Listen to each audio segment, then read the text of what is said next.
NS news. నేను సుమా. ముందుగా బులెటిన్లో హెడ్లైన్స్. పదకవిత పితామహుడు శ్రీ తాళ్లపాక అన్నమాచార్యులు 616వ జయంతి ఉత్సవాలను ఘనంగా నిర్వహించారు. మెట్పల్లి పట్టణంలోని శ్రీ వెంకటేశ్వర ఆలయంలో అన్నమాచార్యుల 116వ జయంతి Saptaswara culture and welfare association Metpalli వారు ఘనంగా నిర్వహించారు. కరీంనగర్ జిల్లా కేంద్రానికి చెందిన బొజ్జ రేవతి అన్నమయ్య కీర్తనలను ఆలపించారు. నిర్వాహకుడు పరంకుశ నరసయ్య ఈ సందర్భంగా మాట్లాడుతూ శ్రీ వెంకటేశ్వర స్వామి అనన్య భక్తితో 32,000కు పైగా కీర్తనలను రవించారు. కానీ 12,000 కీర్తనలు మాత్రమే అందుబాటులో ఉన్నాయని అన్నారు.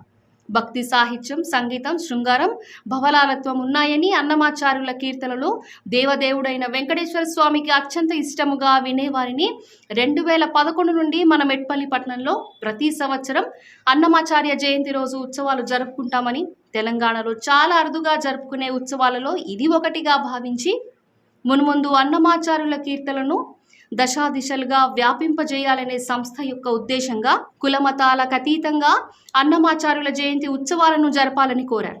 ఈ కీర్తనల ఆలాపనలకు తబలా మరియు కీబోర్డ్ ప్రసాద్ మరియు రమేష్లు వాయించారు.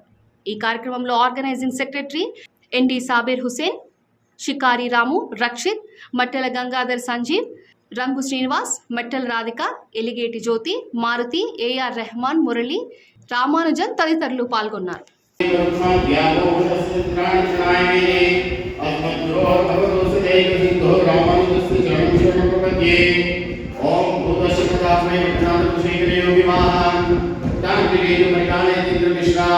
श्रीमद्